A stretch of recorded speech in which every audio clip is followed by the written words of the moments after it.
Salve, galerinha! Tudo bem com você? Nossa segunda aula sobre o Brasil colonial. Aqui quem fala é Andrade Neves, o seu professor de História nessa quarentena. E hoje nós vamos analisar alguns aspectos importantes. Na nossa primeira aula nós falamos sobre a expansão ultramarina, falamos sobre o processo de formação da Península Ibérica, dos Estados Nacionais. Falamos também sobre a dura vida dos navegantes nessas grandes navegações. E hoje nós vamos focar a partir do momento em que se estabelece o contato entre os europeus, principalmente os portugueses, e os ameríndios que viviam na faixa litorânea da América Portuguesa, de acordo com o Tratado de Tordesilhas de 1494. Olha ali no nosso quadro e vamos compreender os nossos aspectos aqui. Nessa nossa segunda aula sobre o Brasil colonial, nós vamos falar sobre o período pré-colonial, que é a fase que vai de 1500 a 1530. É um momento em que nós não vamos ter uma política de colonização efetiva, uma vez que Portugal está direcionada ao comércio do Oriente, às especiarias, às lucrativas atividades comerciais que se estabelecem por lá, deixando de certa forma o território da América Portuguesa relegado a um segundo plano. Mas o que é que nós vamos ter aqui nesse período? Quais são as características mais importantes que eu preciso lembrar, que eu preciso me antenar para dominar um pouco este conteúdo? Primeiro ponto importante: quando os europeus chegam por aqui, eles vão encontrar vários grupos indígenas que habitam a faixa litorânea. Não se esqueça que durante os primeiros 200 anos, os europeus se mantiveram apenas na faixa litorânea, avançando um pouco mais de 100 quilômetros adentro do que eles chamavam na época de sertão, ok? Estes vários grupos de indígenas foram catalogados ou classificados ou agrupados como Tupi-Guarani. E aí você vai ter os aimorés, você vai ter os tupiniquins, você vai ter os tupinambás, ou seja, são vários grupos, né? Nesse processo, os portugueses, também franceses, vão iniciar uma troca comercial com estas populações, principalmente na faixa do que hoje é o estado do Rio de Janeiro, através do escambo. Pode parecer uma coisa assim muito simples, uma coisa muito, digamos, singela, você oferecer espelho, tesouras, facas, machado, mas pense você, para um indígena que derrubava árvores com machado de pedra, a possibilidade de ter um machado de ferro é algo surpreendente, é um grande avanço. Então a gente tem que parar um pouco essa visão de achar que os índios eram inocentes. Então, para os ameríndios era algo também extremamente lucrativo.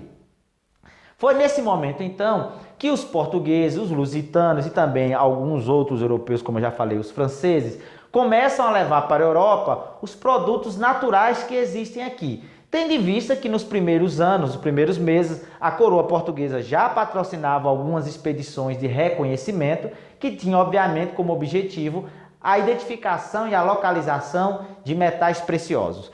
Nós sabemos que durante os primeiros 180 anos de colonização ou de contato entre os portugueses e esse novo mundo, eles não vão encontrar por aqui os tão desejados metais preciosos, ouro, prata e pedras preciosas. Uma sorte diferente da dos espanhóis, que logo ao chegar identificam esses minerais, o que explica uma colonização relativamente mais acelerada. Então, resta a esses lusitanos aproveitarem o que essa natureza abundante oferece. E nesse momento é muito interessante as madeiras nobres.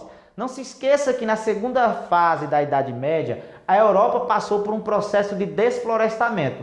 Então, as reservas de madeira da Europa foram quase todas destruídas.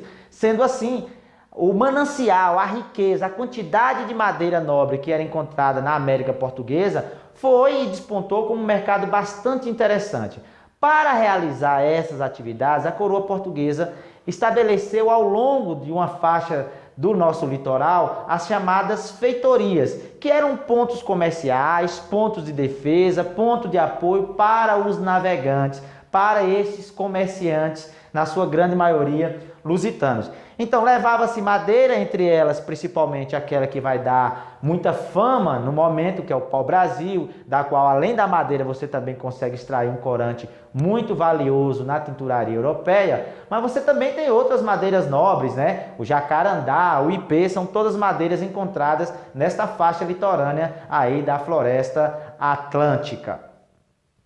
Um elemento também que a gente precisa destacar é que havia já nesse momento o desejo pelo comércio de animais exóticos. Todo mundo sabe que até hoje um dos grandes elementos ilegais do comércio mundial é a venda de animais exóticos, que já existia nessa época. E os europeus passaram então a levar esses animais para a Europa e curioso, não apenas animais, chegaram a levar exemplares de ameríndios para serem expostos na corte europeia ou nas cortes europeias. Então era essa característica de troca entre os portugueses. Um ponto interessante que será observado pelos europeus é que já havia muita rivalidade entre esses vários grupos tupi-guarani, né? Uma das mais famosas era a rivalidade entre os tupiniquins e os tupinambás. E curiosamente os europeus vão também se apropriar dessas rivalidades para o seu processo de conquista e muitas vezes escravização e extermínio dessa mesma população ameríndia. Podemos observar que um dos elementos mais presentes, um dos relatos mais constantes, né, e de certa forma mais carregado que os europeus faziam com relação ao Novo Mundo, além da fauna e da flora extremamente exuberante, o imaginário desses indivíduos trabalhava de maneira muito profícua, né, na construção de uma imagem sobre esse novo mundo. Não havia internet, não havia nenhuma possibilidade de conhecer esse novo continente se não fosse através do relato desse viajante. Então, no século XVI, no século XVII, eram livros que vendiam relativamente bem. Então, geralmente o indivíduo ali acabava dando uma carregadinha na tinta, a gente sabe como é, né? Quando a gente quer contar uma história, dá um floreio maior e aí acaba aqui acolá carregando um pouquinho nas informações. Enfim, um dos elementos que chamou bastante a atenção dos europeus foram os rituais antropofágicos. Eu sempre digo para os meus alunos, olha, não confunda antropofagia com canibalismo. Esta população ameríndia não está passando fome, ela não tem necessidade alimentar com relação a comer indivíduos, né?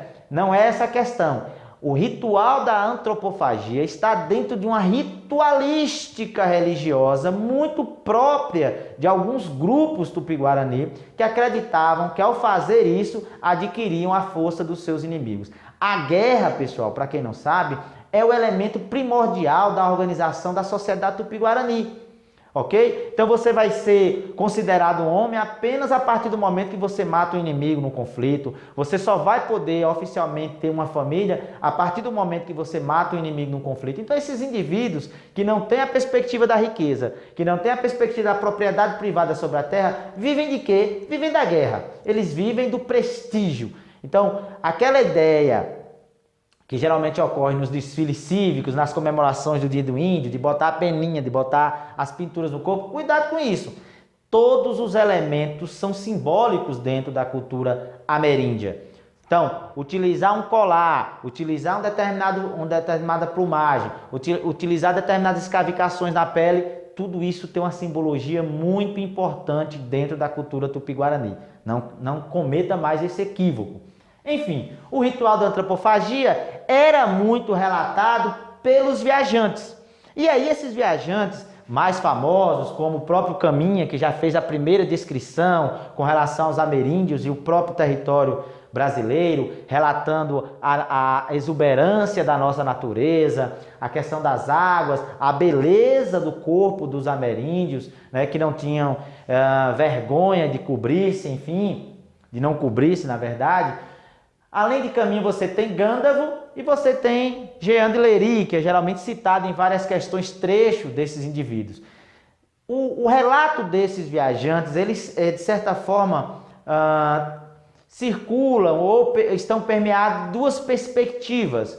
Ou eles apresentam esse novo mundo como um paraíso e aqui é dentro de uma perspectiva, de uma visão idílica, uma visão do Éden. Esse novo mundo é o paraíso, é um lugar de uma natureza exuberante, ou, de acordo com o interesse desses mesmos relatos, esse novo mundo configura-se dentro do inferno, dentro do barbarismo, e aí a antropofagia vai alimentar muito. Quem nunca viu, né, uma litografia, né, um desenho sobre esses rituais, aí vê um ameríndio devorando uma perna de um ser humano? Olha, um ser humano, quando você disposta ele, é a mesma coisa de um bode, né? O pedaço de carne é insignificante, é uma questão muito simbólica, não se engane com relação a isso.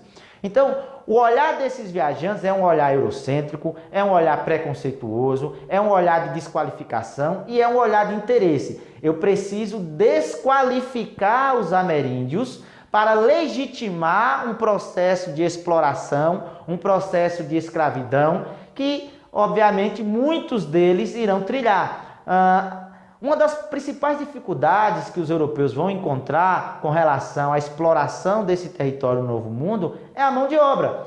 E se eu tenho uma população ali disponível, mas não adaptada ao que eu desejo, como eu faço para legitimar uma ação violenta?